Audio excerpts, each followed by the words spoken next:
बाके के रेकर्ड गरेको थियो नि के छ त्यसको मुखमा थुकिदिन्छु राणा। हेलो वेलकम छ मेरोमा मेरो ब्लगमा हैन। अनि मैले चाहिँ के भन्छ दिनमा त्यो सोचेकै थिएन के। अनि उयो दिनमा चाहिँ परमा गएको थियो। अनि त्यतिखेर चाहिँ प्र्याङ्क गर्छु भनेर सोचेकै थिइनँ के। अनि एक्कासी प्र्याङ्क गर्ने खालको उयो सोच आयो। अनि त्यही भएर मैले चाहिँ भाउजूलाई प्र्याङ्क गरेको थिएँ। कतिले चाहिँ अगाडिको कन्टेन्ट हेरेर पनि थाहा पाइसक्नु भयो होला हैन। अनि हेर्दै गर्नु होला कस्तो छ।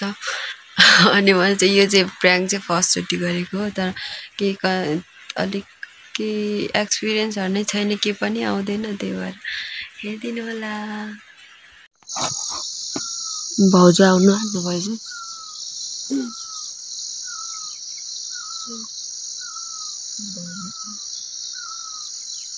भाउजू आउनुहुन्छ साथीहरू।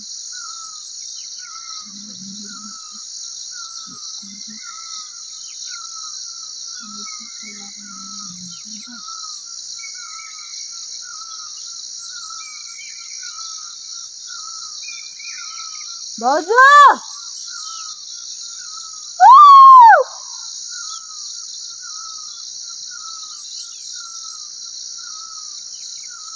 मन लाग्छ नि रङ चाहिँ नारीले के भन्छ त्यस्तो छैन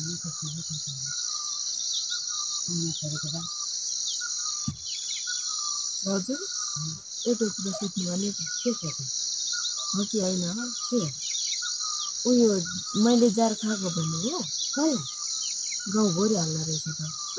ल तेरो मुजीकै मासु खाने होला है। बाउलाई मासु खाने होला है। बाउलाई के पागल बोल्दिन है। गाड्नु मन पो लाग्छ म त। अनि हाम्रो बाउले पनि सुनेको रहेछ। मलाई त कहाँ कराएन त। बाउलाई यसो नबोल्दाखेरि कसले भनेको यहाँ सुनाउन मलाई। कसले भन्नु त। अनि फेरि अनि थाहा थियो क्या। अनि तपाईँ म अनि अनि बाबुले चाहिँ कसरी थाहा पायो अरे, कसलाई सुनायो अरे मैले। त्यही बोल्छन् म थोरै रिस उठेको छैन है। न गाउँ डुलेको छु म। भन उयो के भन्छ त्यसो भन्दै थियो नि बाउले त भने कहाँ कराएन त। अबदेखि त उयो पनि गर्नु पर्दैन त। बिक्री हुने त जस्तो पासरको छोरी भइहालेर तैँले खाइसमा चाहिँ कसले गर्छ भन्दा मलाई त घन्टा कराएको छ नि। अनि गाउँभरि हल्ला रहेछ। अनि अब थाहा भएको हामीलाई मात्रै हो। बिछा नबोलिरहनु है। कसलाई भनेको रहेछु मैले। त्यो मान्छे ल्याउनु न यहाँ मलाई। त्यसको मुखमा थुकिदिन्छु राणा राईले। खालि मलाई नराम्रो नदेखाउन् कि न यसो त मेरो घरतिर आएर खाएको छ गरेको छ। बाउलाई जस्तो नबोलिराख्नु कि मान्छे होइन। अस्ति निको उयो थाहा थियो नि त। कहिले हो। अनि उयो जार खाने कि भन्दाखेरि मैले त्यो भनिदिएकोले होला।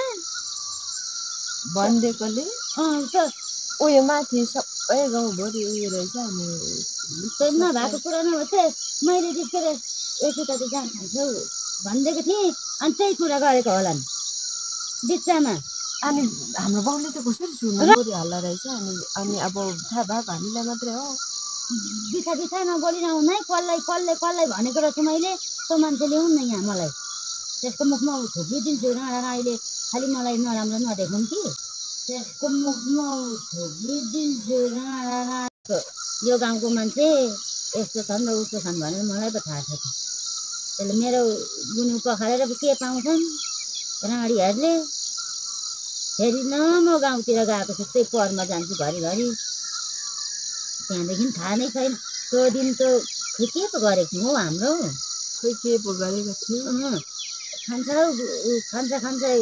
भनेर मैले जिस्केर भनेको खाने भएदेखि पहिले नै दिइहाल्थ्यौँ।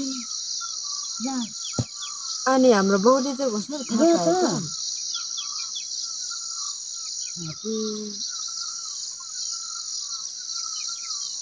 त्यो साह्रै बुढीले सुनेर होला नि। अनि केटाहरूसँग पनि कति बोल्छ भन्नु अरे। नभएको कुरा चाहिँ नबोल है कान्छी। मलाई नरिस उठ्छ कि त्यो भएको कुरा गर्नुपर्छ। म केटासँग बोल्छु पनि भनेको पनि छैन। तिम्रो कुरा गरेको पनि छैन। म सबै म भोलि हिँडेको थाहा छ त कसैलाई म त थाहा छैन बरु मलाई उलङ उलङ बोल्छ तिनीहरू बरु हामी जिस्किन्छौँ होइन त्यो नभएको कुरा चाहिँ नबोल है मलाई होइन हो त्यसो भन्थ्यो नि कि अब रिस पनि होइन कि खासमा चाहिँ अब सोध्नु त पाइन्छ नि त घलो पनि नहो त्यसलाई राम्रो पनि नहोस् है तर देख्नु पाउँछु पो म त मलाई कस्तो गरेको छु फलाफल देखिँदै पनि छ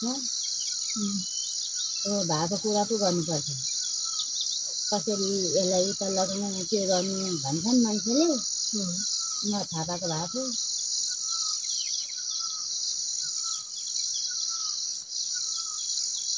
अनि बाबै म त नभएको कुरा नबोल है मलाई हाम्रो त बाउले त मलाई त ठम्काउँछ त फेरि एक दिन मात्रै खाइचाउँदैन दिनरात पो भन्छन् त फेरि न तिम्रो बाउसँग भेटघाट त्यस्तो कुरा गरेको होस् न बाँड्छु पो ढाँठालाई फेरि पास्छ न लाग्छ हो के भन्नुहुन्छ र यसलाई कुरा गर्नलाई चाहिँ जानु नि त लाग्छ म भुवा गरिरहनु पुरा पन्ध्र पछाडि कुरा गरिदियो आखिरै गरेर बिचरा अहिलेसम्म रुको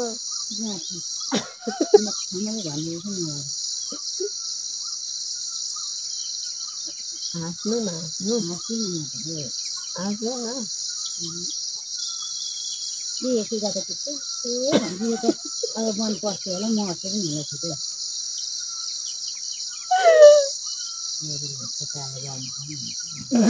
गोप्रो पारेर गाड्ने